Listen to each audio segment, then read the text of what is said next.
Order, please. Order. Thank you very much.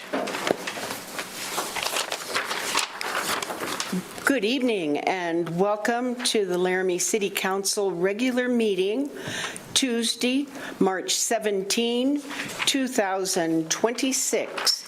And if you'd like, join us for the Pledge of Allegiance.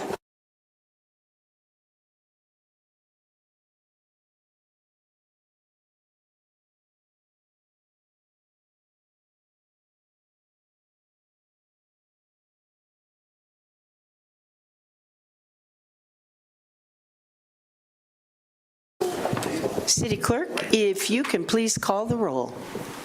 Bowling. Here. Freed. Here. Lockhart. Here.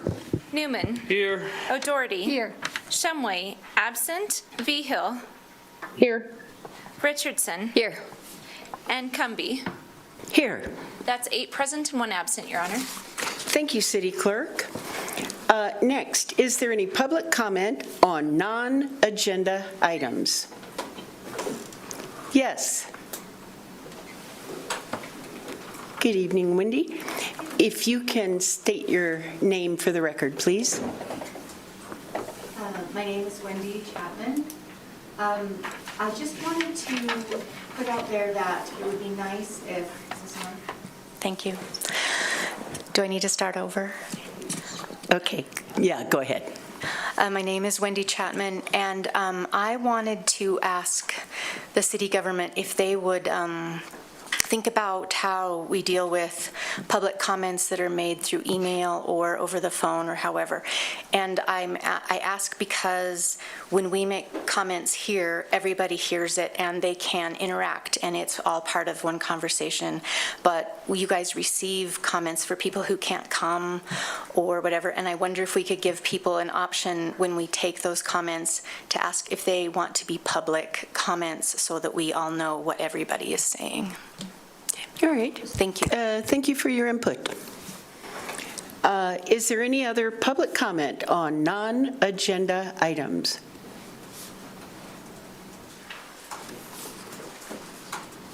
All right.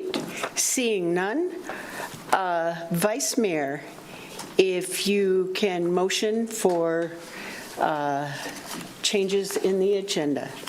Thank you, Mayor. I move that the following changes to the agenda be approved. To remove item 9H. Excuse me? Yes? We haven't addressed 5A yet. Did I miss that? Oh, we did not. I'm so sorry. I went right over that. Is there any public request to remove a consent agenda item and place it on the regular agenda? Seeing none, we will move on to the Vice Mayor. Thank you, City Clerk. Thank you. I'll try this again. I move that the following changes to the agenda be approved. To remove item 9H from the consent agenda to be rescheduled. Second. I have a motion from Richardson, second from Newman. All in favor? Aye. Opposed? That motion passes. Vice Mayor, if you'd like to set the agenda. I move that the agenda be set as changed. Second. I have a motion from Richardson, second from Newman. All in favor? Aye. Opposed? That motion passes. Next, we'll move on to proclamations and public hearings. And tonight, the City Clerk will read our public hearings. City Clerk, if you can begin with our first public hearing, Original Ordinance Number 2118. Thank you, Mayor. This is original ordinance number 2118, repealing Laramie Municipal Code, LMC Chapter 13.80, related to surface water drainage. Notice is hereby given that a public hearing of the Laramie City Council will be held Tuesday, March 17th, 2026 at 6:30 p.m. at 406 Ivinson Avenue, Council Chambers, and via Zoom meeting for the following purpose. Original ordinance number 2118, repealing Laramie Municipal Code, LMC Chapter 13.80, related to surface water drainage. All information relative to this matter is available for review at the City of Laramie City Clerk's office at 406 Ivinson Avenue, Laramie, Wyoming. Anyone wishing to be heard should be present or may be represented by his or her agent at the meeting or via Zoom. Thank you, City Clerk. Is there any public comment on this public hearing? Seeing none, City Clerk, if you can please read the next set of public hearings. Thank you, Mayor. The next one is original ordinance number 2119, amending Laramie Municipal Code Title 8 related to nuisance abatements, and original ordinance number 2120, amending Laramie Municipal Code Title 15 related to the Unified Development Code. Notice is hereby given that a public hearing of the Laramie City Council will be held at 6:30 p.m. on March 17th, 2026 in Council Chambers, Laramie City Hall, 406 Ivinson Avenue, Laramie, Wyoming. This hearing was previously noticed for March 3rd, 2026 and has been rescheduled to the date listed above. The meeting shall be held with both online Zoom and in-person option to take public comments on the following: an ordinance amending Laramie Municipal Code Title 8 related to the Unified Development Code, and an amendment to multiple sections of Title 8 of the Laramie Municipal Code, as initiated by the City of Laramie as part of the continual effort to maintain accuracy within the UDC, correct identified concerns, and remove partial avenues of confusion. All applications, plans, and specifications relative to this matter is available for review at the City of Laramie Planning Office at 405 Grand Avenue. Anyone wishing to be heard should be present at City Council Chambers or via Zoom. And an ordinance amending Laramie Municipal Code Title 15 related to the Unified Development Code, an amendment to multiple sections of Title 15 of the Laramie Municipal Code as initiated by the City of Laramie as part of the continual effort to maintain accuracy with the UDC, correct identified concerns, and remove partial avenues of confusion. Thank you, Mayor. Thank you, City Clerk. Is there any public comment on original ordinance number 2119, amending Laramie Municipal Code title and related to nuisance abatements? Seeing none, is there any public comment on the public hearing, original ordinance number 2120, amending Laramie Municipal Code Title 15 related to the Unified Development Code? Seeing none, we will move on to announcements. City Manager, are there any announcements for this evening? Honorable Mayor, there are no announcements this evening. Thank you. Councilors, are there any disclosures and/or conflicts? Seeing none, Vice Mayor, if you can motion to approve the consent agenda. Thank you, Mayor. I move that the consent agenda be approved as changed and that each specific action on the consent agenda be approved as indicated. Second. Was that? Okay. Motion by Richardson, second by Lockhart. I couldn't tell where it came from. And City Clerk, if you can please call the roll. Bowling. Yes. Freed. Yes. Lockhart. Yes. Newman. Yes. O'Doherty. Yes. Shumway, absent. Fee Hill. Yes. Richardson. Aye. Cumby. Aye. That's 8 yeses, 0 nos, and 1 absent, Your Honor. That motion passes. Thank you, City Clerk. Next, we'll move to the regular agenda. And starting with item 11A, Counselor Freed. Thank you, Mayor. I move that the City Council approve the contract between the City of Laramie, Wyoming and Big Hunks Excavation, Inc. for design-build services to construct the Spring Creek Trail Phase 2 project in an amount not to exceed $1,794,084.99 and with a contingency budget of $921,048.01 and authorize the mayor and city clerk to sign. Second. I have a motion from Freed, second from Richardson. Good evening, Director Bork. Good evening, Mayor, honorable council members. I'm very excited to bring this contract award forward to you this evening for the Spring Creek Phase 2 trail project. To recap, Phase 1 was taking us basically from, well, really the trail goes all the way out to Walmart, but the Phase 1 real trail was from 30th to 23rd Street. This second phase is even larger. It's going to be going from 23rd Street through Laprelle Park all the way down to 9th Street. And so we're very excited to have gone out for a successful design build process. So to just refresh your memories, because we haven't done a whole lot of these, it's a two-phase process. We go out for a request for proposal or request for qualifications, and we get statements of qualification from interested firms. We then narrow that down and invite them to participate in the request for proposal portion, which they submit further documentation, a cost proposal, then that's scored by a panel of judging scores from both Parks and Recreation, in this case, community planning, and our engineering department. So after all of that, we had 4 proposals that were being considered and scored. You can see on your summary the summarized base bid and then alternative bid to that.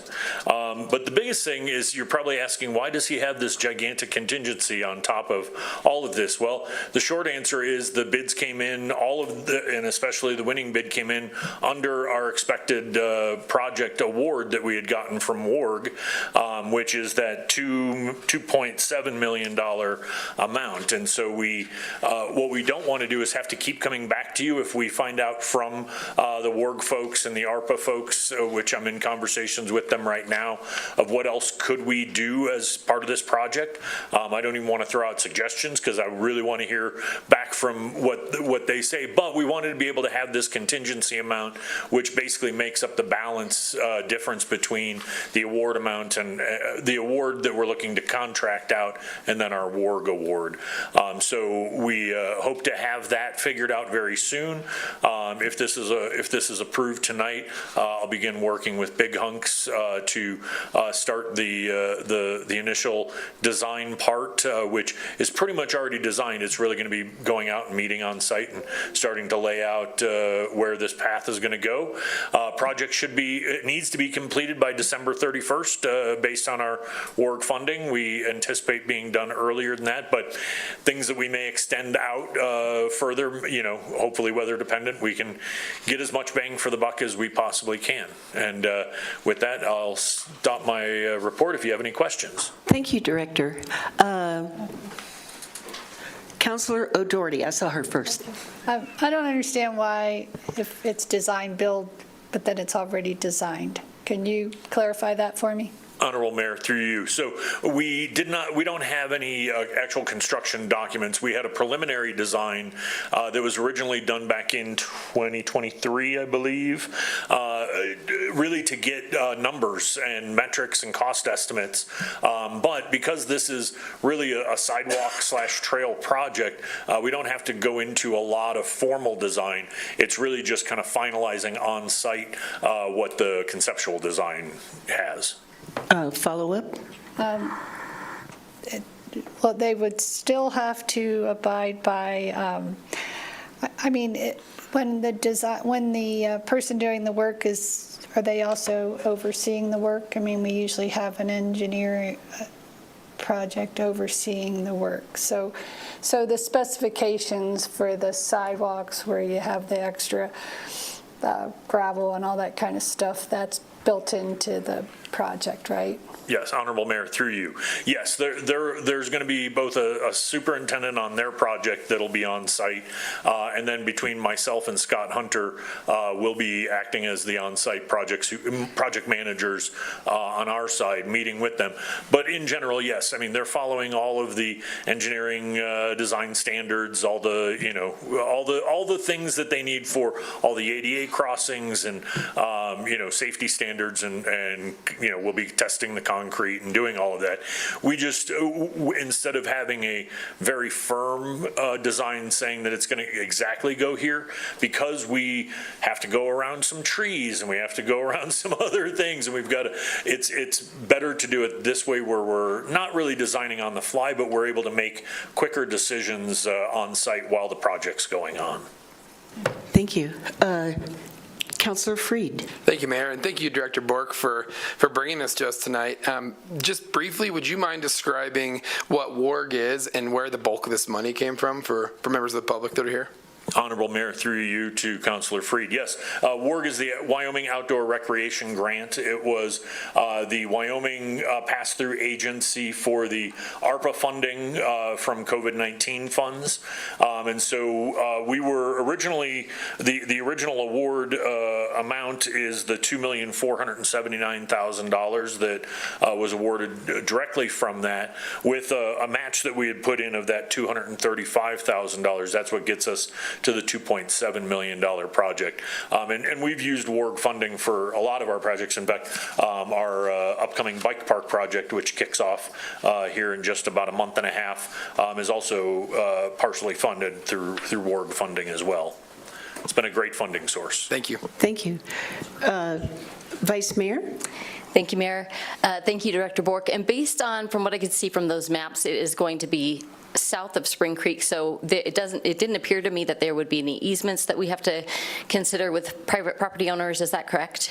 Honorable Mayor, through you, for the most part, there were 2 property construction easements that we needed to get, and those have already been received. Those are in our files already. Everything else, yes, it's on the other side of Spring Creek or Russell. Great. Once it switches over. Thank you. Further questions? Okay. Seeing none. City Manager. Honorable Mayor, City Council, I appreciate Director Bork and all the work that he's done to pull this off. This project was originally conceived under the 2018 specific purpose excise tax. A little bit of understanding is we had approximately, I believe, $1.5 million developed for trails in that area. Out of that SPT, it had contemplated Spring Creek Trail Phase 1 and Phase 2. And through the acquisition of grants, we're able to build all the way from 30th Street all the way to 9th Street for a city total investment from the SPT of roughly $750,000. The rest of it has been made up through Transportation Alternatives Program funding on Phase 1, and then the WARG grant of $2.3 million from Phase 2. So if you think about the specific purpose excise tax and what it provides in the match money, and that what we've been able to match for with grant money on these 2 projects alone, has really provided the impetus for us to move forward with the West Laramie West Side Connector project, which we'll hopefully see later this spring. So real nice benefit to this community based on the investment from the SPT. Thank you, City Manager. Councilors, do you have any questions for the City Manager at this time? Okay. Is there any public comment on this agenda item? Yes, sir.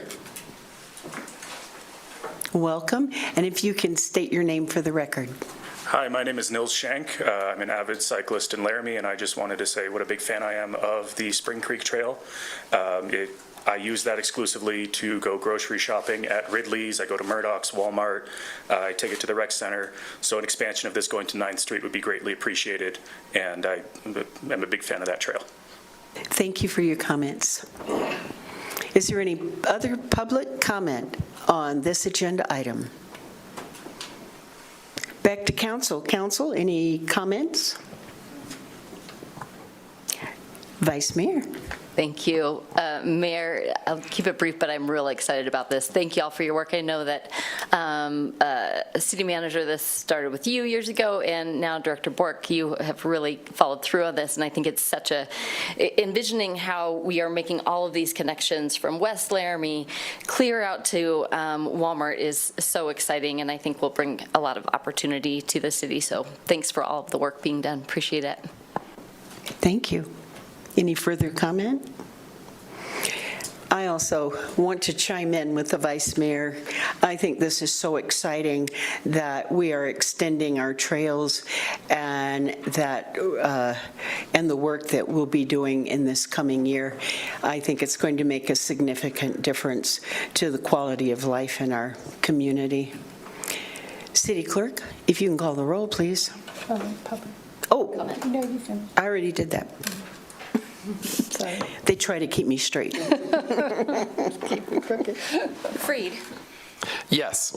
Richardson. Yes. Vigil. Aye. Shumway, absent. O'Doherty. Yes. Newman. Yes. Lockhart. Yes. Bowling. Yes. Cumby. Yes, That's 8 yeses, 0 nos, and 1 absent, Your Honor. that motion passes. Thank you, City Clerk. Next, we will move to item 11B. Councilor Lockhart.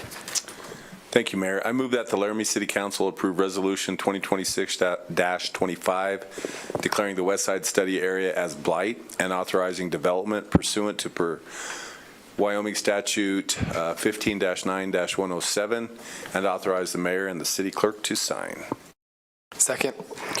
I have a motion from Lockhart and a second from Councilor Freed. Good evening, City Manager. Honorable Mayor, City Council, I'll give Clerk Bartholomew a little bit of time to pull up the presentation for tonight. Thank you, Clerk Bartholomew. Thank you. Mayor and Council, it's a pleasure to be here tonight for the potentially the second area to be determined as blight for urban renewal in Laramie. As you may recall, North 4th Street was the first area that we had conducted this process on, and tonight we've got the West Laramie, or the West Side blight designation before you for consideration. Thank you, Nance. I'll just say next slide if that's all right.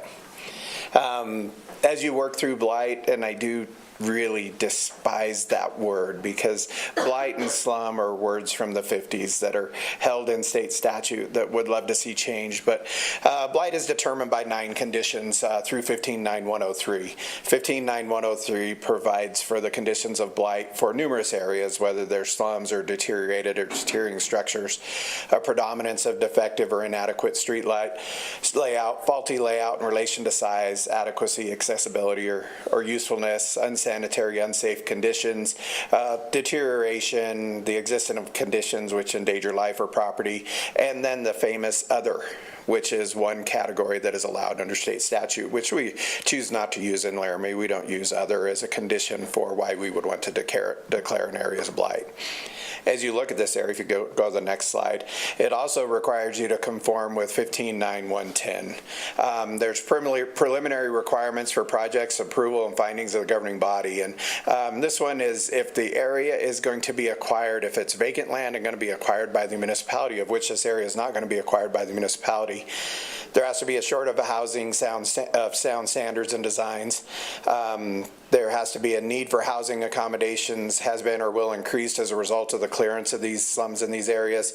The conditions of blight in the area and shortage of decent, safe, and sanitary housing cause and contribute to an increase in the spread of a menace to public health, safety, morals, or welfare, which I will explain my reasoning for that. And then the acquisition of the area for residential use is an integral part of the essential program of the municipality. If you think about what's said in this statute, it talks about when the municipality is acquiring vacant land, of which we are not, but we do want to make sure that we meet the state statutes. We've got many studies, which are all on the screen there for you, from the West Side Laramie redevelopment conceptual plan, which was done by Ayers and Associates in 2022, the Wyoming Community Development Associates statewide housing needs assessment, the Thrive Laramie, the Albany County Housing Study, the Housing Study 2030 have all indicated that there's a need for housing in Laramie. This has really met where it's become that the cost of housing, and I take this from the statewide housing needs assessment, is that right now an average wage earner in southeast Wyoming cannot afford to purchase a house. And to me, that leads to a direct indication that the lack of housing is affecting the welfare of our community.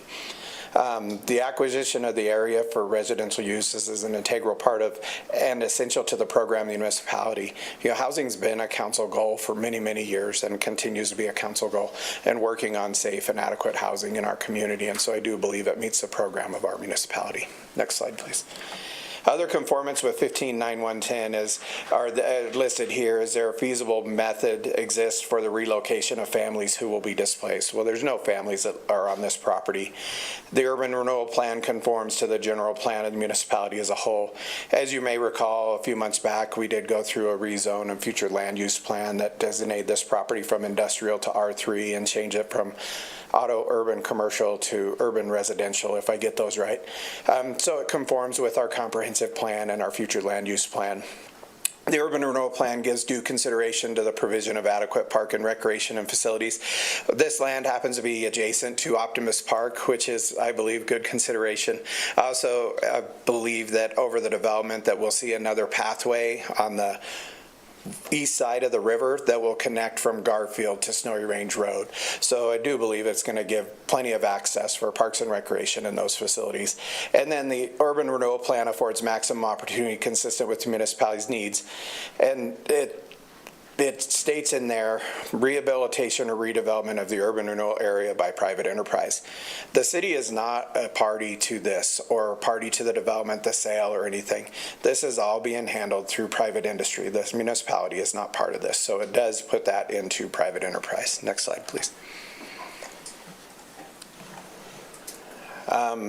The blight determination, if we go back to 15.9.103, I think the prominence or defective or inadequate street layout.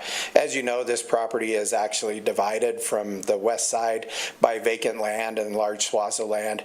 The roadway structures from east to west have not made the connection, and so there is not adequate street layout or connection to make that happen. Faulty lot layout in relation to size and accessibility or usefulness.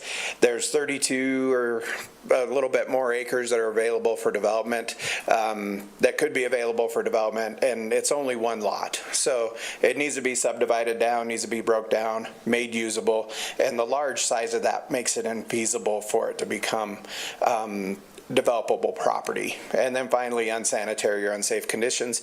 We're all aware that this does have floodplain characteristics to it, but those are solvable through engineering methods. And we can mitigate stormwater runoff, we can mitigate the floodplain issues, and we can make those corrections through engineering avenues.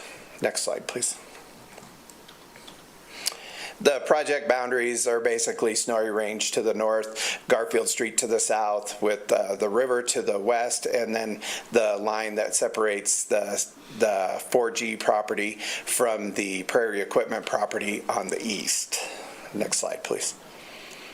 The anticipated authorized urban renewal activities that could be considered to be used with tax increment financing if approved would be that it could construct any street, curb, gutter, and sidewalk in rights-of-ways within or adjacent to the subject properties. The reason that we look forward to that to be included is that we hope that it's able to negotiate and make those connections through other properties to provide access to this area. Build adequate street and utility connections. Utilities have stopped and don't make it to this property, so there's a need for sewer and water to be brought to this property. Relocate public and or private utilities. Construct other public improvements, including stormwater drainage improvements and detention facilities. Remediate any environmental contamination, which through the west side redevelopment plan, we had a phase 1 and phase 2, and there aren't any immediate environmental contamination issues for us to deal with. Demolish any structures that have fallen into disrepair and to the maximum extent possible. Facilitate economic development and site beautification, including park improvements, are the activities that we expect to see potentially funded if awarded tax increment financing. Next slide, please. The next steps that you're going to see is this, the Urban Renewal Plan and Project will be heard at the Planning Commission on March 23rd. It will be back to City Council on April 7th for consideration. As used in this section, the next pieces that come after that will be the approval of urban renewal plans and modifications thereof. So as stuff comes in, if a developer submits and they have modifications that they need to do, it will go all through the process again, right? It won't just come through to council. It goes back to the Urban Renewal Agency, back to the Planning Commission, comes to council for approvals for modifications. Because right now we don't have any developer that's committed to this property. We're basically preparing our ground for seeds and rain is what we're looking for right now. And then future development agreements. And those future development agreements will between any future developer that submits and how they would use tax increment funding that will again be approved by the Laramie Urban Renewal Agency, go through the Planning Commission, come to council for approval before they're allowed to move forward. With that being said, I do have Fred Schmeckel here tonight from the chair of the Urban Renewal Agency, has prepared some comments for you, but I'm happy to answer any questions you may have at this time. Councilor O'Doherty. City Manager, is this the same area as that EPA study back when I first got on council? I think well, no, it was in 2022. Is this the same whole area? Yeah, Honorable Mayor, through you to Councilor Doherty. This is that same project area that was part of the West Side redevelopment plan that was funded through the Environmental Protection Agency as part of the Brownfields grant. It was completed in 2000 true, and it contemplated pretty dense development in that area. So it is that exact same area. The area has been identified by 2 engineering firms as acceptable for development. So we are trying to move forward to get this prepared. Councilors, Vice Mayor. Thank you, Mayor. Thank you, City Manager. So we've talked about the unsafe, and I recognize we only need one of these. We've talked about the unsafe area and floodplains. You talked about being able to demolition structures in disrepair. Have structures on this property been identified as being in disrepair? Through the blight study, none of the structures had been identified. The 3 areas that we're talking about are inadequate street connections, unsafe conditions, and faulty lot size are the 3 areas. The areas, the A&C feed is on this property. I can't say that any of their structures are in disrepair at this point. Great, thank you. You're welcome. Further questions?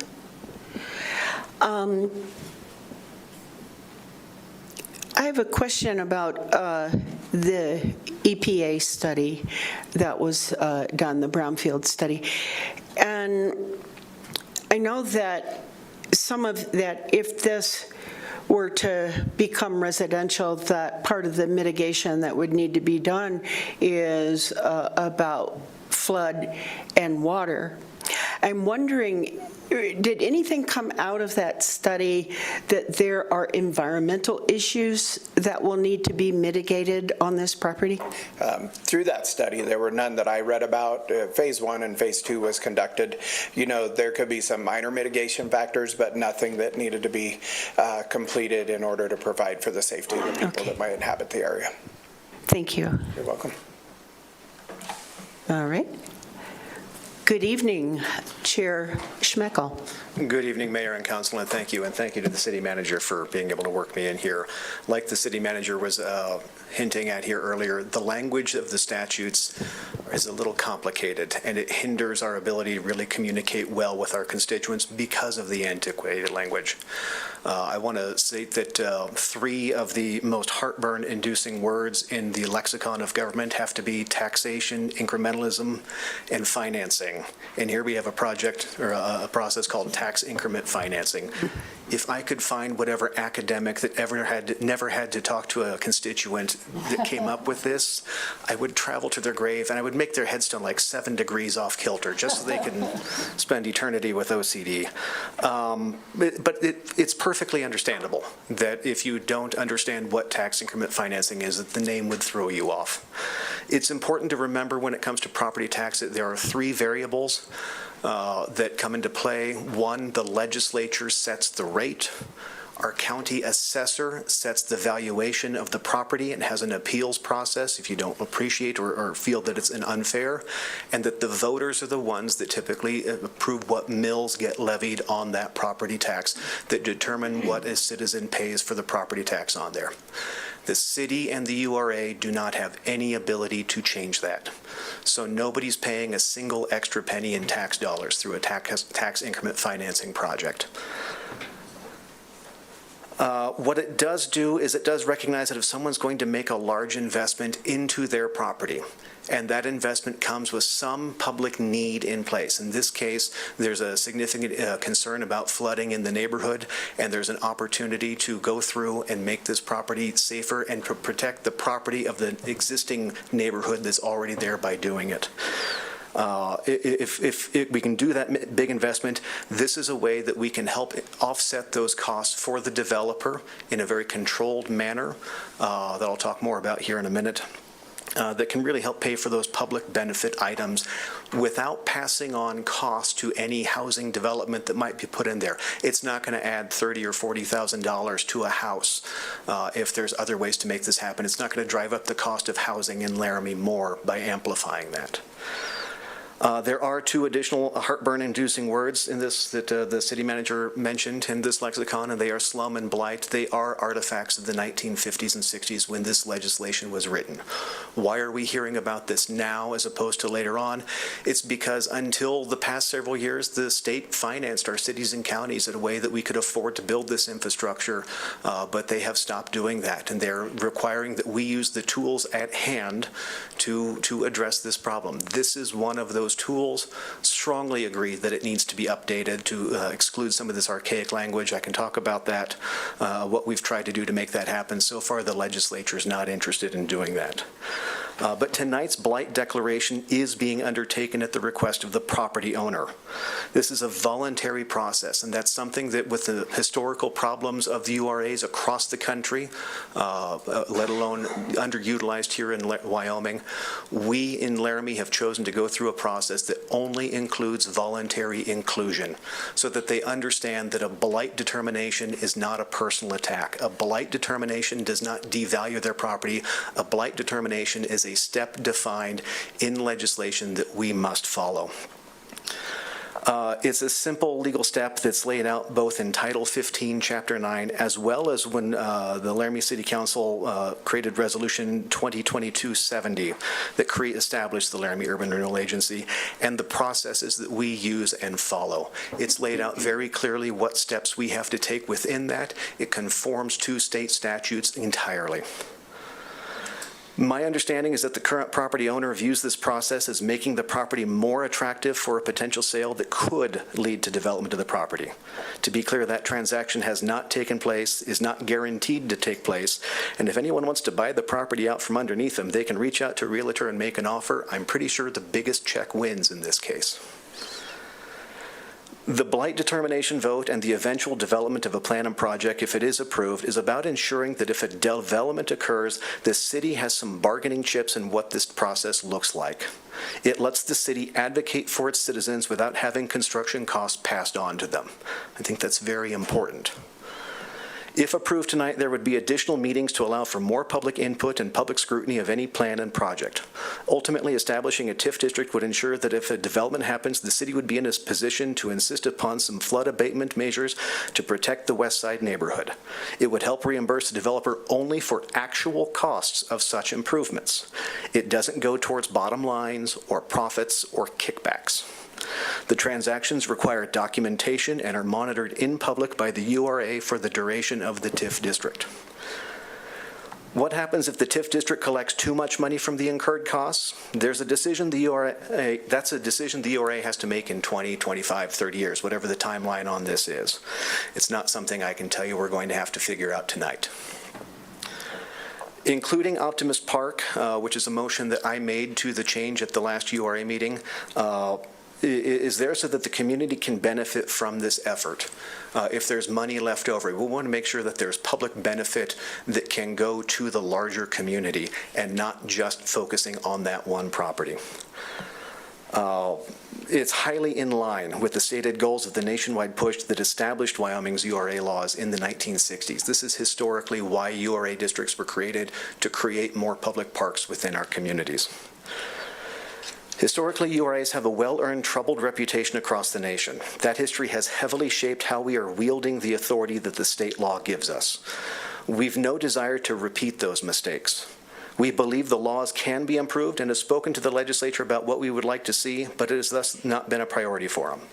Lastly, I will point out that if the legislature funded our cities and counties to the extent that that they used to, we would not need TIF districts and URAs.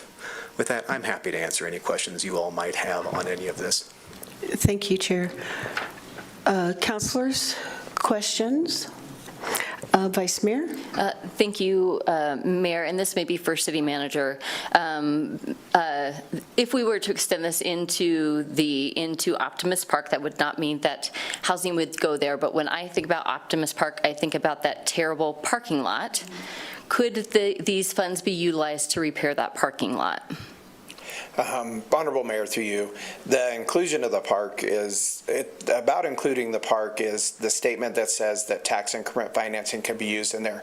As you might remember about the project boundaries, we identified the adjacent roadways to be able to be part of the TIF district to bring the roads in and do the work that we're doing there. If we did include the park, we're still efforting that as staff. If that's going to be part of the staff recommendation also with the URA, then absolutely it could be used to improve the parking, the ADA, the drainage.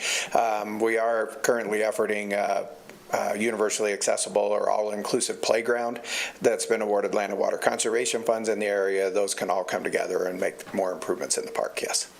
Follow up to that? Follow up. Thank you. So as of right now, the park is not included in that. That was a discussion that was had at the URA. This is simply for what is in this. This is simply to designate the area that is outlined in the map for blight tonight. That is correct. Thank you. Councilors, further questions?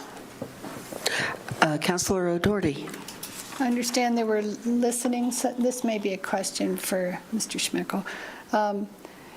You had some listening sessions about this, or about that? We did. We had 2 listening sessions back in January at the Lincoln Community Center, including the city staff, some council members who were able to attend, and 3 of my colleagues from the URA. We had about 51, 52 people there, if I'm not mistaken, more than 40 of which were constituents in the community. I will point out that at no point have you as council members, our colleagues around us as staff, or even the volunteers on the board ever surrendered our civic rights, and we are absolutely able to make comment on this because it affects us as well. So I don't want to discount your or their presence there at that meeting. But we had many residents from all across Laramie, including Westside, that attended. It was very well received by the majority. I would say that the vast majority of the population was very supportive of more housing efforts. There was significant concern about it being a flood zone and being in there. I will say that earlier this afternoon, Dave Coffey texted me. He's an engineer with Ingberg Miller.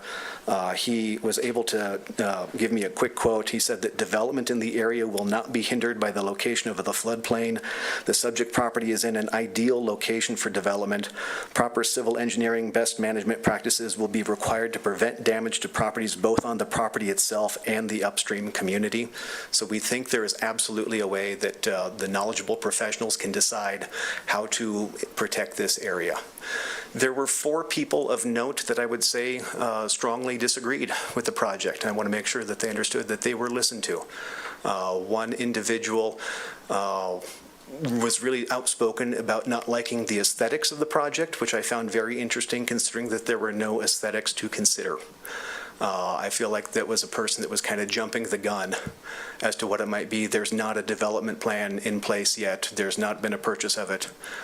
There was another individual who wanted to have more people from the west side come in and comment. I wanted that as well. There was a third person who was very concerned about high school kids speeding along Bill Nye during lunchtime. I don't think that was terribly relevant to the discussion, but she did want to make sure that it was on the record that she was against the project for that reason. The fourth person, I want to say that Vice Mayor Richards and you and I were having a conversation with that person, and they were very much against it. They brought up the idea that a proper use of the URA would be to use its eminent domain-like powers to condemn a downtown business. I found that to be very disturbing, that someone would want to do that. I don't feel that that is an appropriate use of the power of the URA or of City Council to go after a local business. I don't think that's in anyone's interest to do that. I don't think any of you have ever voiced a desire to do anything like that as well. I find it very discrediting that a person would bring up that kind of conversation in Wyoming, where this has never been done. To my understanding, there's never been an eminent domain decision within Albany County, or to my knowledge, the state. So, yeah. Thank you. Further questions? Councilor Freed.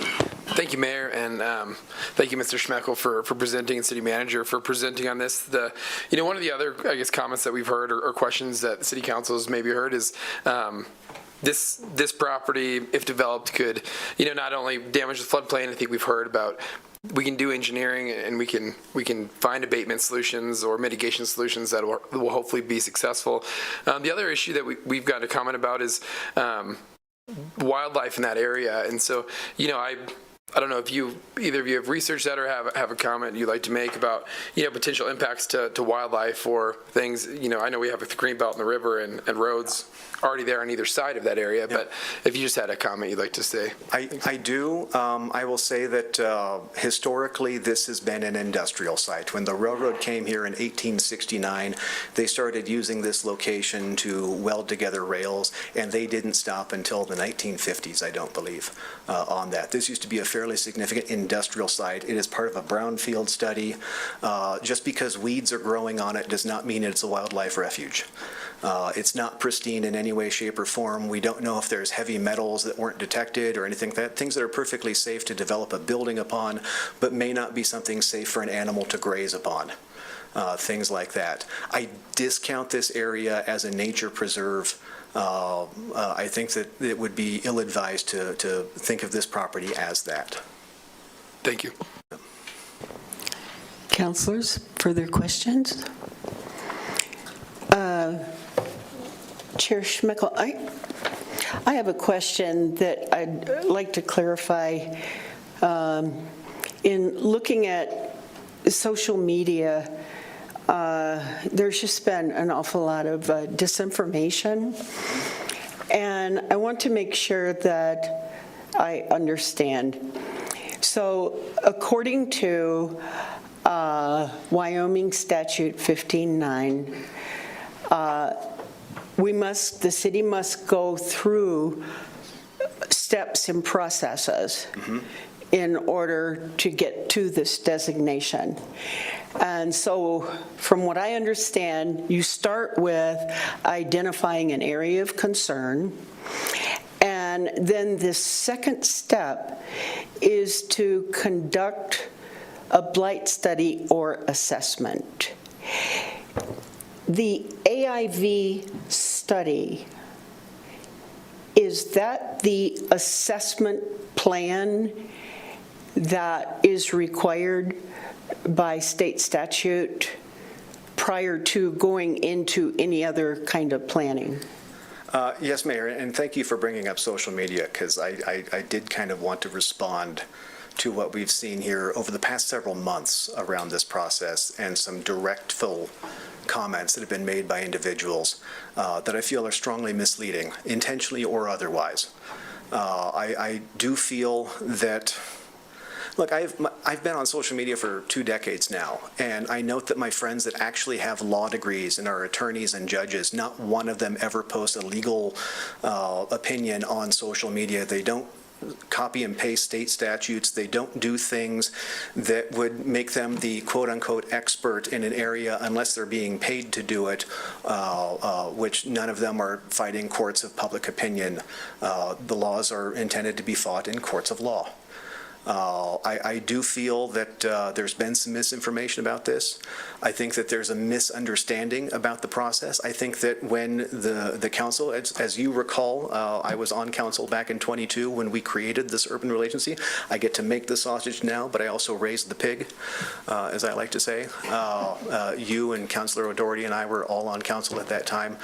In that resolution, which off the top of my head is 2022-70, it lays out what the process is in accordance, and it's a visual graphic, it's easy to understand, and it's what we continue to follow. We have used it multiple times. Maybe it's worth posting on social media in response to stuff like this to say that this is the process. Tonight's blight study is based off of the AVI report that is the blight study. It's with that assessment. It's that initial saying what's going on. If we didn't do what we did to develop this and use the funding that you approved for us to do back in 2024 to do this, you would have to make this blight determination with city manager and myself up here just talking vaguely about what this might be, as opposed to actually having facts in front of you. So then the AIV study is not a violation of state statute, but rather adheres to the second step. It is. And it is not considered a development plan, but rather just the assessment of whether it even qualifies under state statute. Okay, that's helpful. Thank you. Correct. It goes back to that language issue that the city manager and I have been speaking about before, and specifically within 15.9.107 that says that the process shall not be initiated or planned ahead of time. What's the semantics of the planned part? I mean, it's a very pedantic argument to say that you have to be at the very beginning, you can't plan anything, you can't do anything, you can't inform council to make a strong choice if you're not going to give them the information ahead of time. That's unreasonable, that's illogical, it's absurd. To go through and have something initiated. The plan is planned. When it is finalized, that finalization happens after you approve it. The initialization of the plan, or is initiated, happens when the point of equalization happens by the county assessor to say this is what the current tax level is from this point forward. We're going to do the tax increment financing. Thank you. That's the point of initiation. Thank you. That was helpful for me. So. Further questions? Thank you, Chair. Perfect. Thank you. Do you have anything further? Thank you. So now I'll open it up to public comment. Is there any public comment? Yes. Welcome. Happy St. Patrick's Day.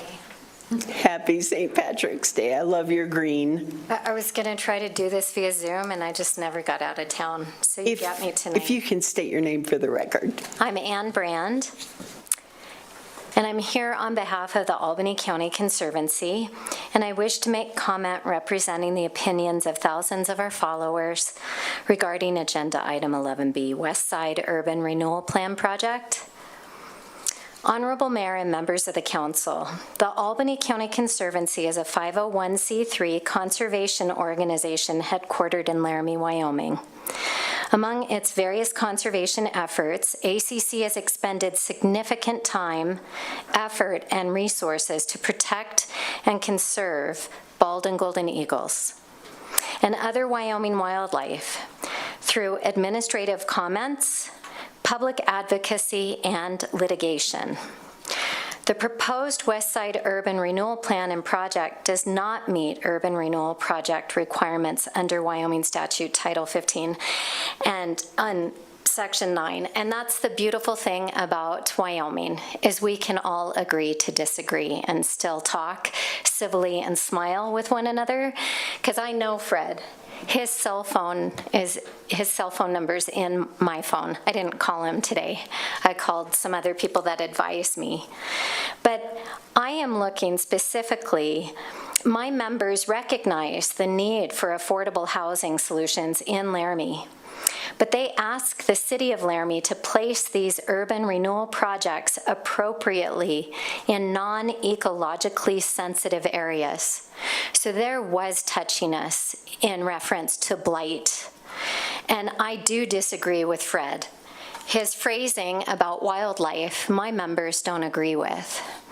And so ACC members have been writing public comment letters. And point of order, in your comments, don't call out other people. I apologize tremendously. That's okay. Because Continue. Fred and I have I know. broken bread at Coal Creek, so we're not negative. I do understand. But I'm not really used to this. It's a point of order. Yes. Thank you.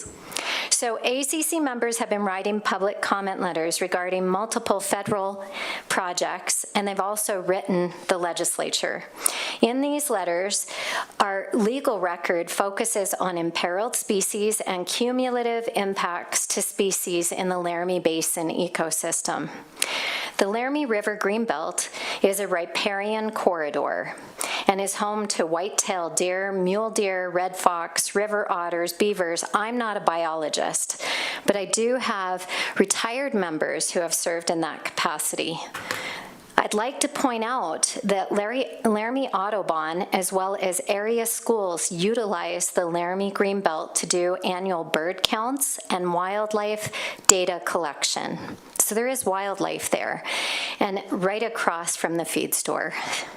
This area isn't blighted, and ACC members recognize the need to update Wyoming statute definition to reflect Wyoming's important ecological corridors. The Laramie River Greenbelt is also home to the Wyoming toad and occasionally a People's Meadow jumping mouse. You need to complete. Okay. I'd like to point out that on December 4th, ACC filed a complaint. You're 30 seconds over. Okay, so I'm going to summarize it. We filed a complaint in the District of Columbia against the Fish and Wildlife Service. Eagles are an externality. So in looking at the effects and welfare of this community and housing, I ask you to look at the effects of eagle externality economically to the well-being of your community. Thank you so much. Thank you. Thank you so much. Thank you. Thank you very much. And just a reminder that comments, so that everyone gets a turn, are limited to 3 minutes.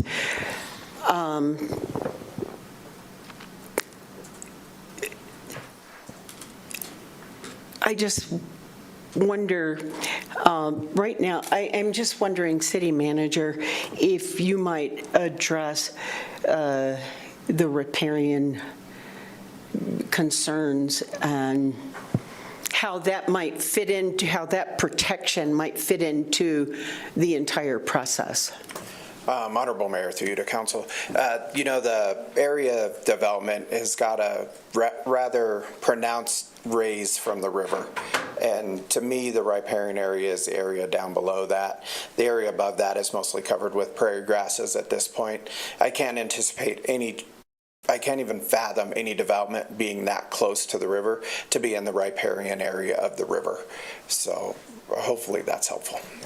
And as private property, would it go through an environmental review? Honorable Mayor, and be subject to environmental law? Honorable Mayor, through you, if there's no federal money in there, I can't imagine that there's a requirement for environmental review. Thank you. Further comment, Mr. Glass.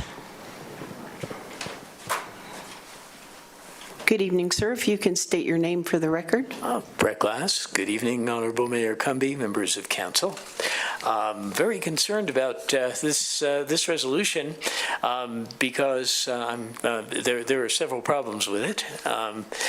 First of all, it the proposal which is brought to you, and I guess I have to disagree with some previous speakers here, does violate Wyoming statutes, which say that you need to initiate an investigation into whether an area is eligible for being an urban renewal area.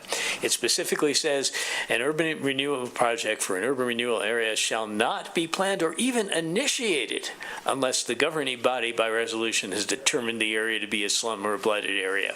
And that was not done. Already there's a plan. They even called it a plan during their recent meeting last Thursday. And this, again, you're coming back to this now, but you were bypassed during this process, and you should have been consulted earlier. Now, this project would, this resolution would illegally declare vacant land, including perhaps a city park where we spent hundreds of thousands of dollars in recent years for improvements, as a slum and a blighted area and plagued with crime and disease. Literally a menace. The statute actually requires all of these words. Point of order. Every one of them. Point of order. Thank you, Mayor Cumby. I just want to remind the audience and Mr. Glass that we just discussed that has not been adopted, that the park was not adopted. And so just want to make sure that's really clear. That was discussed at the URA, but has not been adopted here. That's why I said possibly. I'm sorry. Thank you, Vice Mayor. But that continues to put out misleading information. Yeah, well, there was a vote at the Urban Renewal Agency to do that. But in any case, moving on, all of those words are required by state statute in order to declare it an urban renewal area.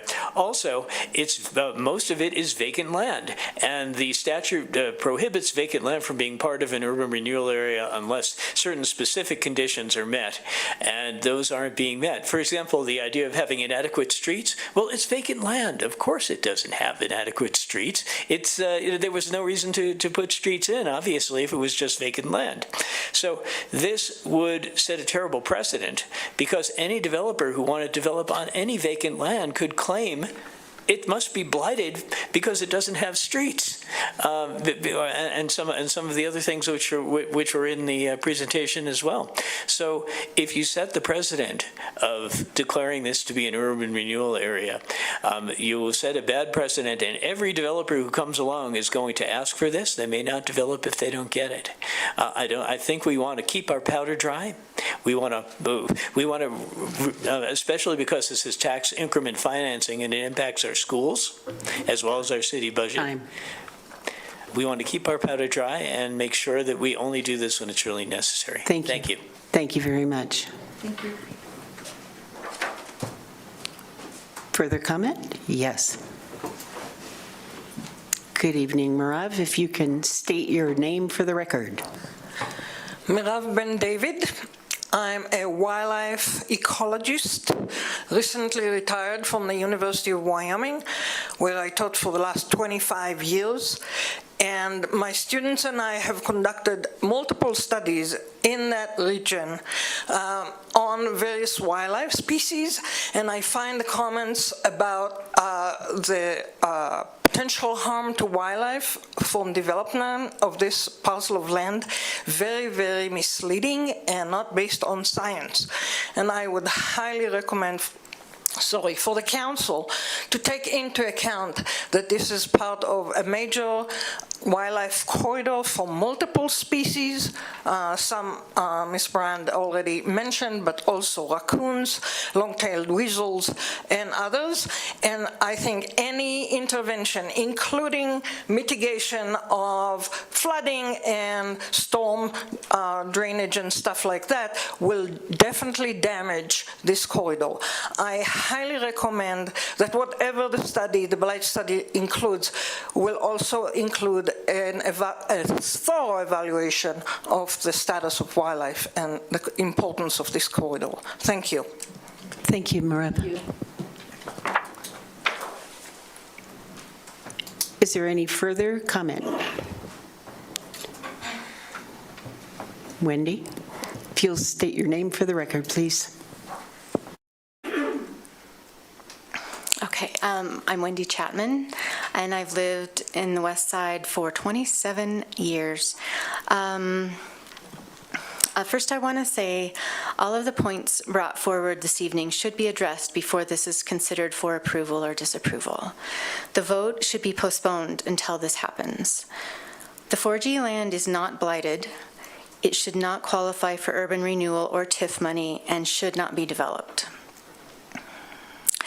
It is a wildlife corridor, and someone who is an expert in such things should be invited to speak to council on this matter.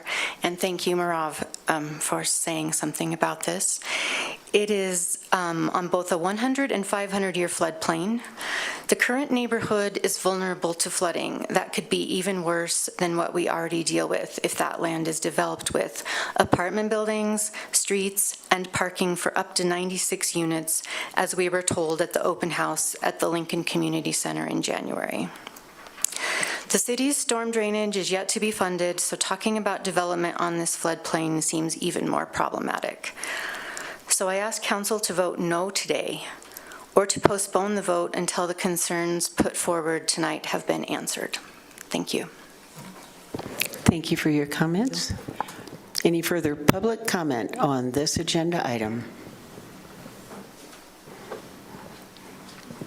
Good evening, Siobhan. If you can state your name for the record. My name is Siobhan Kelly. I am a West Side neighbor. I recognize the need for housing in Laramie. I have a son who is a young professional. We've been looking for 3 years. So I think it's difficult to conflate housing in Laramie with this parcel of property. I think that a lot of what we are dealing with is sort of this endless loop. The floodplain can be seen as a condition that is unsafe to property and life. The floodplain is inherently unsafe. We need to mitigate it, and yet the property can't be developed. I am asking you to please postpone tonight's vote. I attended on March 5th, and I understand that the urban renewal plan will be passed on to City Council and to the Planning Commission. I believe that declaring this parcel as blight is putting the cart before the horse. Once it's declared blight, we cannot unring the bell, I don't believe. We're saying, oh, you know, we don't know if it'll be developed. We don't know if someone will develop it. We do know that you are being asked to declare this area blight tonight with this resolution. I'm asking you to postpone that so that the resolution that goes before the Planning Commission can be in step with the blight resolution.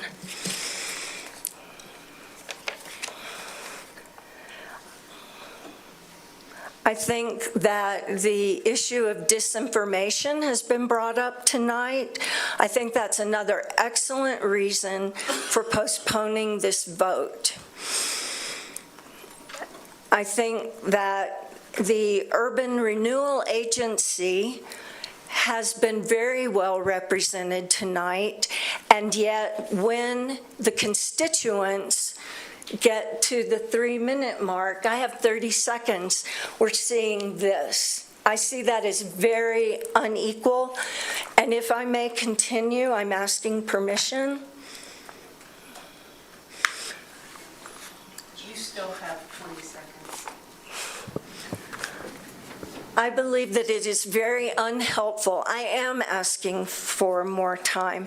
I believe it is very unhelpful for the representative of the Urban Renewal Agency to say there was misinformation about aesthetics when they placed the posters about aesthetics and dots about parks that looked like Parisian boulevards. I believe that they created confusion at that meeting, And I believe that it is inappropriate to say that we had individuals who talked about eminent domain, individuals who talked about aesthetics, and individuals who talked about a nature preserve, when, again, we are not talking about a nature preserve. Thank you. And we do not have time to respond. Thank you for your comments. Thank you. Is there any further public comment on this agenda item? I have a question in relation to what Siobhan just mentioned. I don't know how this would work, and I'm not sure I was following completely. When Ms. Kelly said running this in concurrence with what is run at zoning and planning. From my understanding, this has to be done first based on the state statute. That goes back to what we've been looking at, that there has to be it determined as this before it goes forward to zoning and planning. Is that correct? Honorable Mayor, through you, I believe that to be correct, is that we need to get this blight determination so the plan and project can continue to move through the process. Thank you. Thank you. I just wanted to let you know, Mayor, that you do have a hand raised online as well. Okay. If you'll bring those in. Okay. It's Evan Eganoff.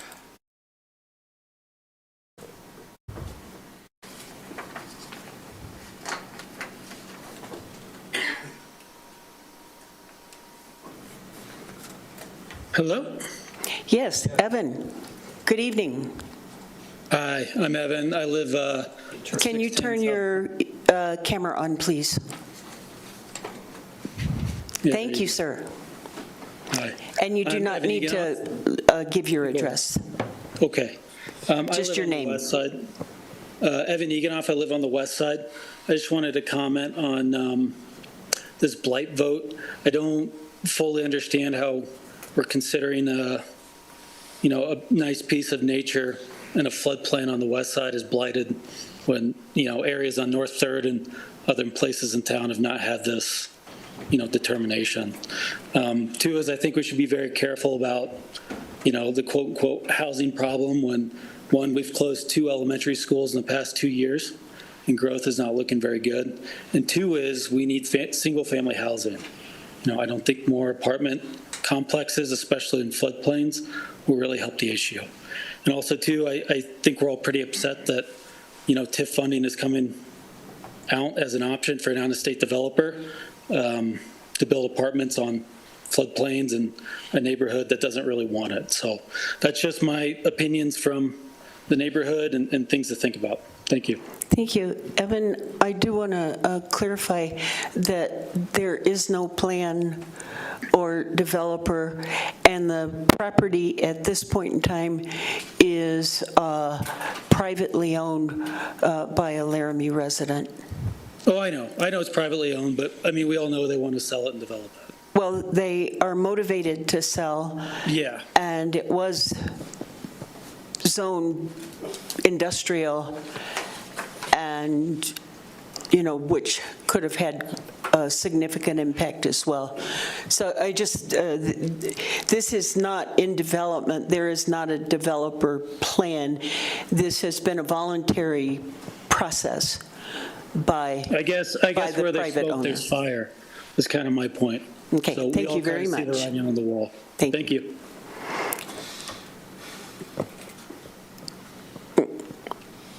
Is there anyone who has not spoken that wishes to make public comment? Thank you.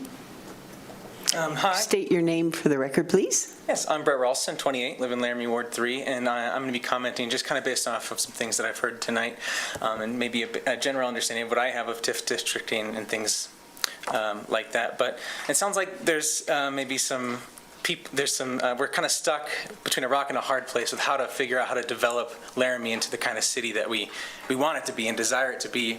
And so kind of arguing about the semantics of blight and what blight is and things like that is important, but it's important to keep in mind too, like, yeah, what's what's good for Laramie, what's good for the city of Laramie and the people, and how can we be the best stewards for the people of Laramie and also nature that lives in Laramie. People in Wyoming are all very connected with nature, I feel, and so that is something that's important to keep in mind. And it seems like there is a lot of misinformation about the formation of a TIF district, meaning that there is already a plan in place. And I could be wrong, and somebody please correct me, but it doesn't seem like that there is one. And if there was a vote to create the TIF district, then the planning could come in, and that's where we recognize, well, how do we bring in environmentalists to help look at this floodplain? What can we promise them? How do we make sure we bring in the right people to make this area an area that is good for Laramie and really makes it a better place? Personally, I'm currently for the concept of the TIF district and the formation of this for renewal, urban renewal, because I think good infrastructure is required for a good society. And so I suppose that's kind of my comment on the matter.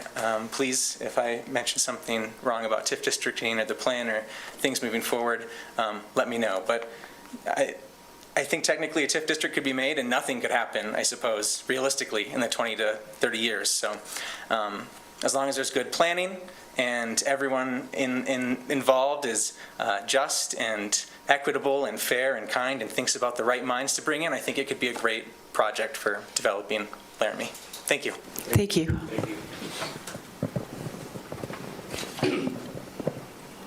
Is there any other public comment? All right, back to council. I'm wondering if For we comment. would consider suspending the rules since it's perceived as only, we were bringing in Mr. Schmeckel because he's involved in this to explain it to us, but it's giving the perception that we're not giving equal time to people that oppose the project. I wonder if we could suspend the rules and give Ms. Kelly another 3 minutes.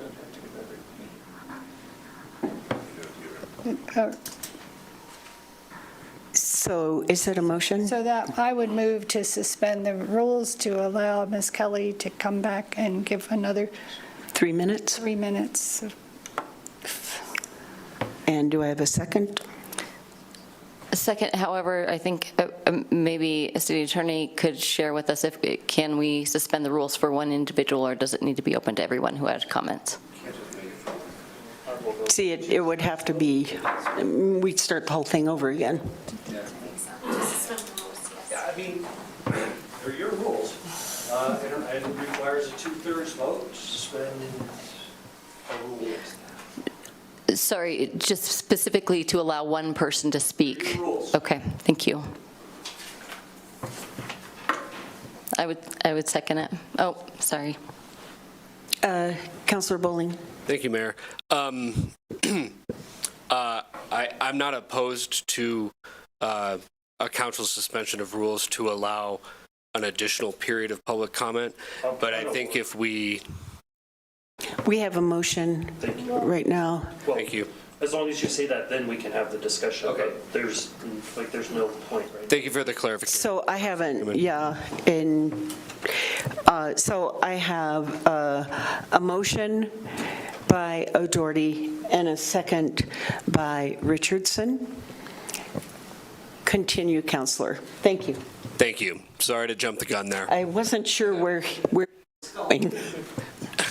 No, I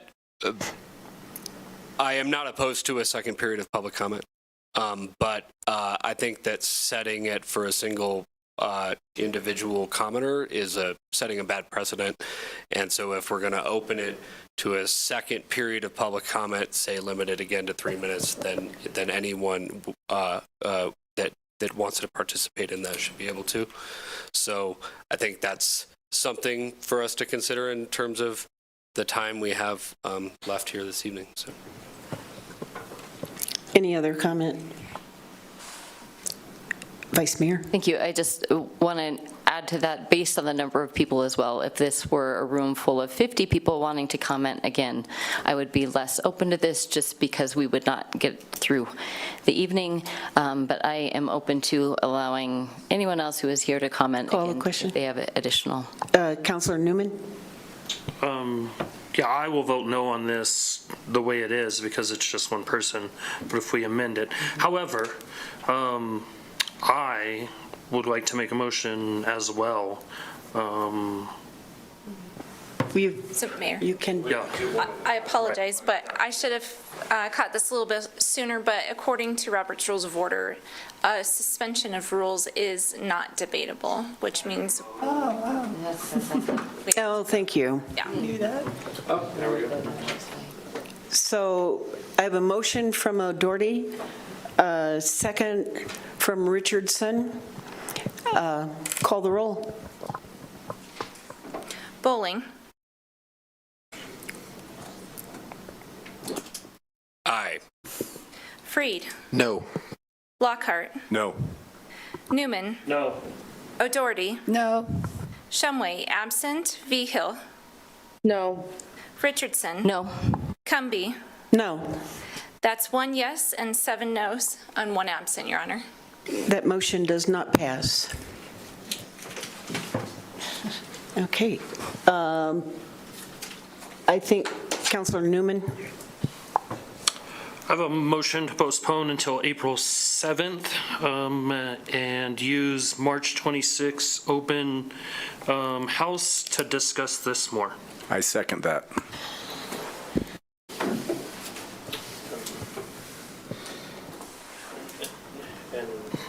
So I have a motion from Newman and a second from Lockhart. But, okay. Well, I'll explain. Councilor Newman. There's no plan. So the two dates in the PowerPoint, if there is no plan currently, can be moved, right? So I don't see why we couldn't move this out. And it just postpones their vote, which postpones our next vote. However, if there's no plan, I don't see what it's slowing down. So Vice Mayor. Thank you, Councilor Newman. I think that according to statute, we have to approve the blight before they can move forward with a plan. Which is what I just said. And so, so this would have to be decided on, and they want to get moving forward on it for the next meeting, right? And so the idea just being that we are moving everyone's process longer. Is that correct? That's what you're... Correct. Okay, just wanting to make sure I'm clarifying that I understand what you're saying. And I would like to clarify that our meeting in March was scheduled to focus on the SPET.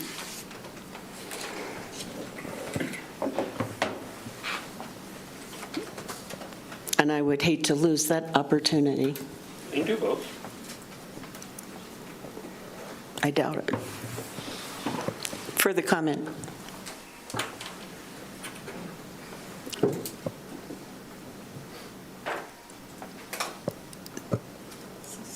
So public comment on this motion.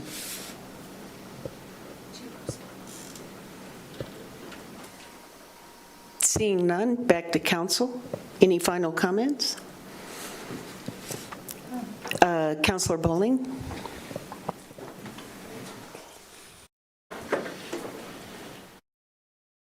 I'm not one for 4-hour meetings, 3-hour meetings.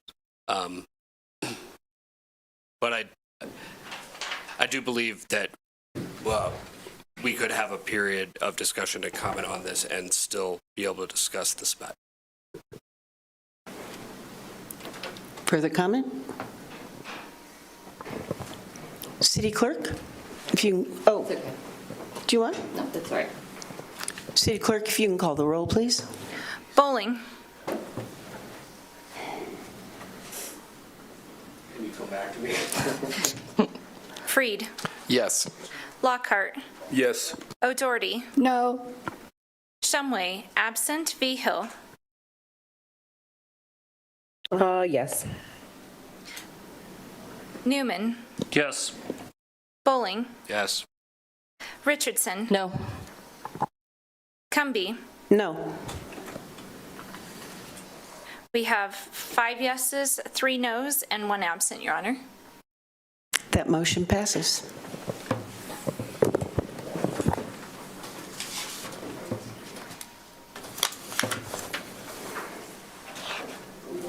Item 11C, Counselor Newman.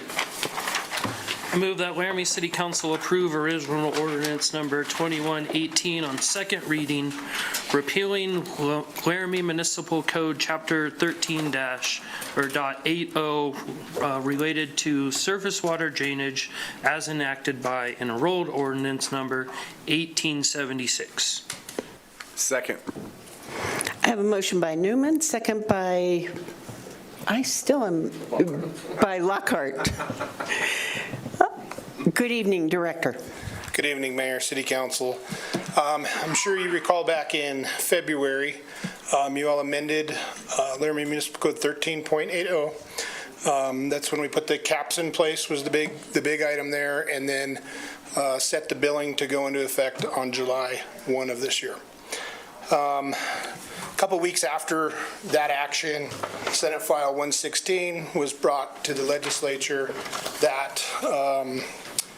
That bill, had it passed, would have essentially made our ordinance and many other ordinances across the state unworkable.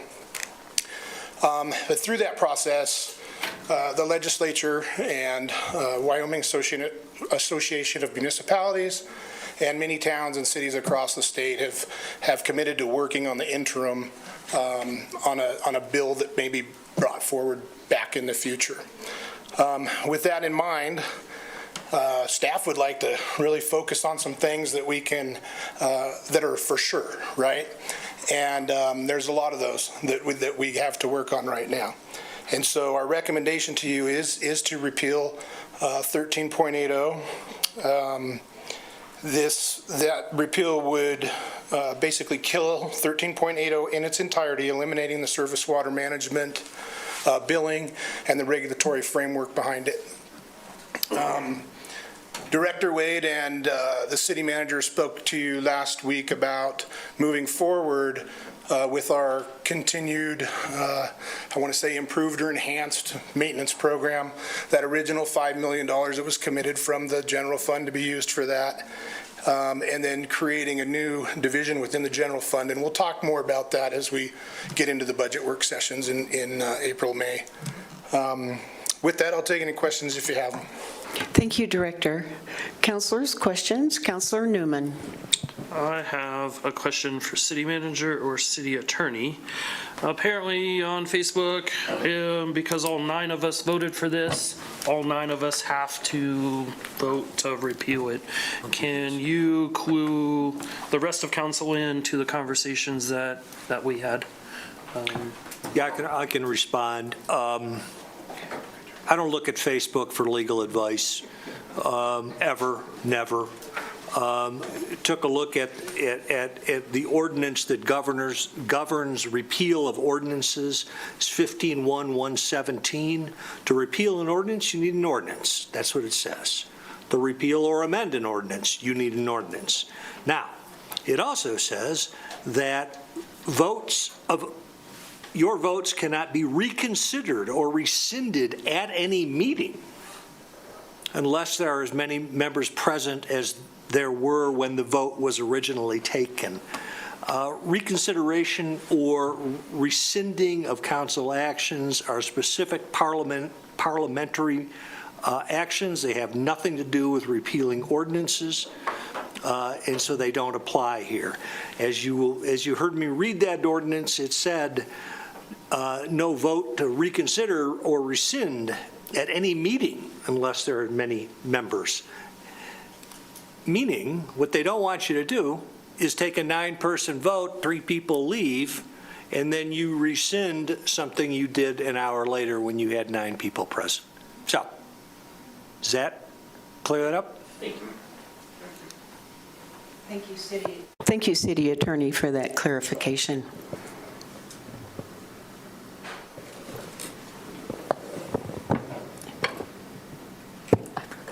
We are. It's becoming very. So we are on the We haven't went to public the comment yet. Okay. Public comment. All right. Is there any public comment on this agenda item? Yes, Mr. Glass. If you'll state your name for the record, please. Yes, Brett Glass. Good evening, Honorable Mayor again and members of council. As an advocate of democracy, I would have preferred that we abided by Title 16 of the Wyoming statutes and put this to a vote. But if that's not happening, I think the right thing to do is repeal. So if that's not on the table anymore, I would advocate voting aye on this. Thank you. Is there any further public comment? Good evening, Mr. Enzi. Please state your name for the record. Mayor Cumbie, members of council, I'm Brad Enzi, the CEO and president of the Laramie Chamber Business Alliance. You have all heard from me on stormwater. And I think, it's the balance of a business environment. How do we have the adequate, stormwater prevention and management that we need at a price that we can afford? And I think that a repeal now and go back and figure out what those fees are going to be to business so that it's predictable and manageable and able to be accounted for would be great. So we are proponents of the repeal. I don't even know if we're for, yeah, that's right. Felt like I was in a deep double negative there. But we look forward to working with, we kind of sat behind the city at the meetings, and there's a lot of concern about this around the state and how that's going to ripple into businesses and how we make, how we continue to grow our towns and counties, with fees and structures that are predictable, manageable, and consistent is going to be a big thing for communities across the state in the coming years with the changes in tax code with property tax. So we're happy to sit in with the city. We're happy to be a partner in this and come up with solutions that work and that meet the needs of the community to continue to grow. Thank you. No questions, I guess. Thank you, Mr. Enzi. Any questions? No. Thank you. Is there any further public comment on this agenda item? Back to council, comments? Councilor Newman. City Manager, will you clear something up for me? For something to go on the ballot, we would have to repeal this no matter what, because it wouldn't make sense to put something on the ballot that was in place. Am I correct in saying that?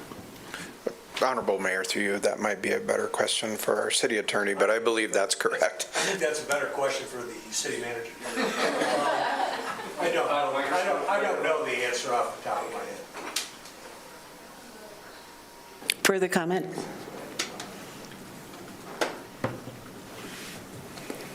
City Clerk, call the roll, please. Newman. Yes. Lockhart. Yes. Freed. Yes. Bowling. Yes. O'Doherty. Yes. Shumway, absent. Vigil. Yes. Richardson. Yes. Cumbie. Yes. That's 8 yeses, 0 noes, and 1 absent, Your Honor. Thank you, City Clerk. That motion passes.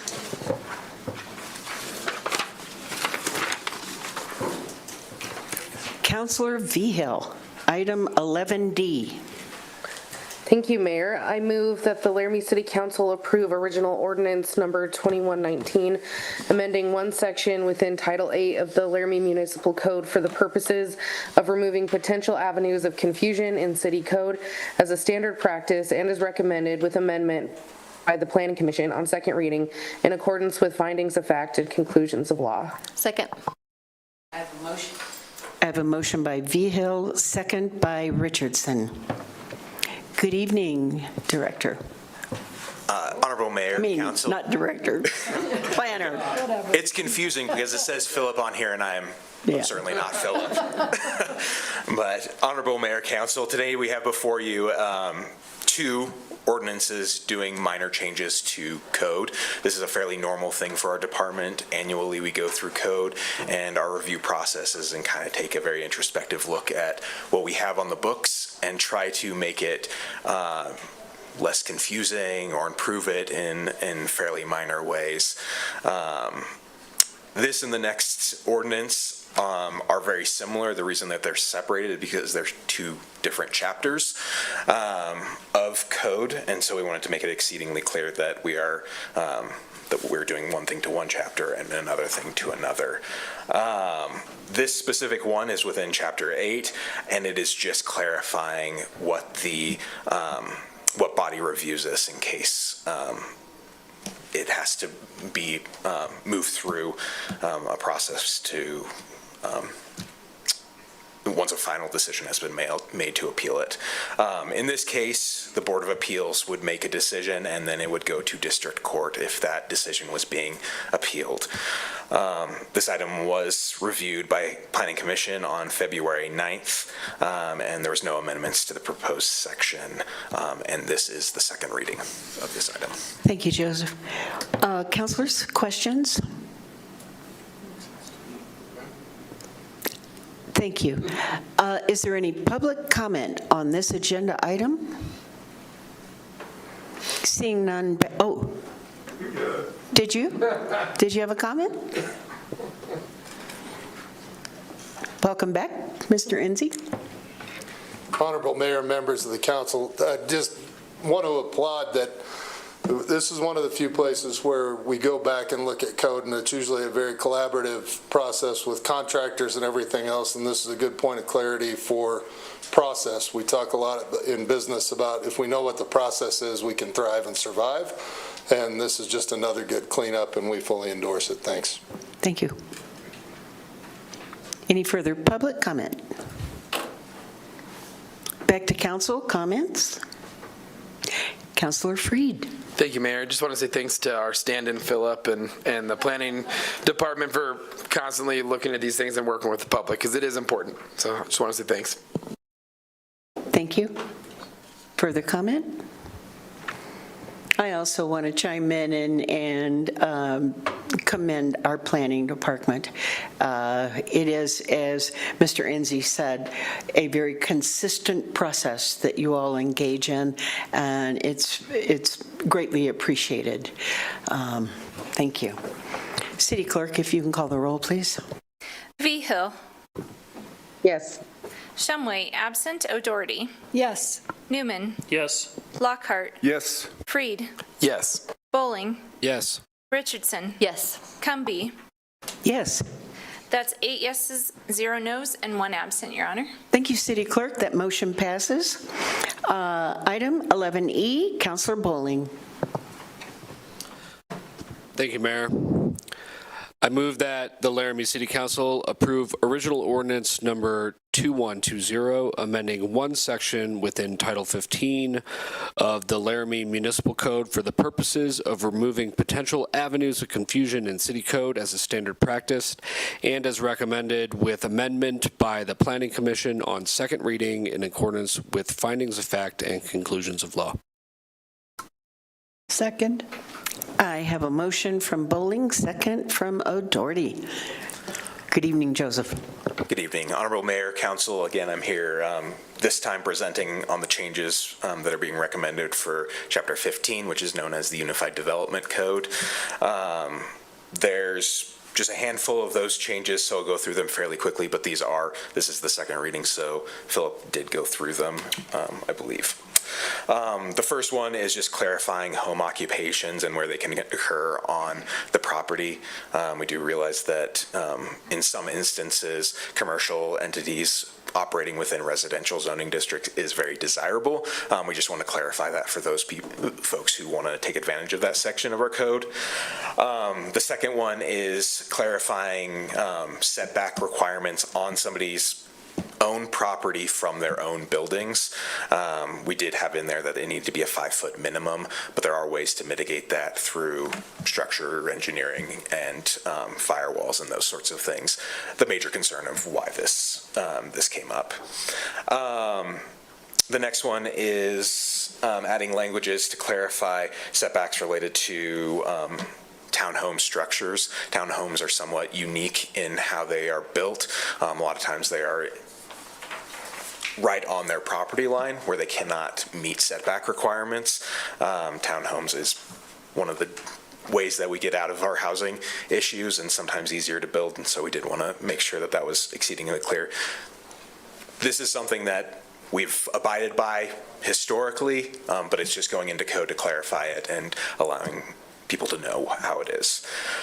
The next one is somewhat more significant. It's reviewing the final PUD approval authority. I do want to say that it's council's responsibility to go over the initial PUD, but historically that final PUD is just a copy of that first PUD, so bringing it before you all seems somewhat redundant. But we did, that is in there. And then the last one was somewhat contentious within Planning Commission, and they did request that it was originally removed, knowing that we would bring it back with some changes of wording. I think probably a year, maybe two ago, we did make a change related to trash enclosure structures. One of the requirements on that was to include bollards so that our solid waste division wouldn't go through a newly constructed wall. And then there was some confusion about how those bollards would be constructed. The wording was apparently unclear during Planning Commission, and so we went back and reviewed this with engineering and made it a little bit clearer. This did pass through Planning Commission with the amendment that I previously mentioned, and I stand for questions. Thank you. Councilors, questions? Thank you very much. Is there any public comment on this agenda item? Seeing none, back to council. Councilors, any comment? Again, thank you. I think it's really important that our code reflects what we actually do and alerts people that those possibilities exist. So, City Clerk, if you can call the roll, please. O'Doherty. Yes. Shumway, absent. Vigil. Yes. Bowling. Yes. Freed. Yes. Lockhart. Yes. Newman. Yes. Richardson. Yes. Cumby. Yes. That's 8 yeses, 0 nos, and 1 absent, Your Honor. Thank you, City Clerk. That motion passes. Next, is there any public comment on non-agenda item? Seeing none, back to council. Council, do you have any consideration of future council work session topics?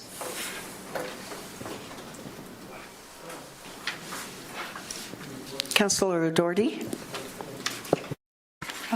I wanted to discuss preparation for the upcoming impending drought, but I believe our city manager already included that somewhere. Is that right?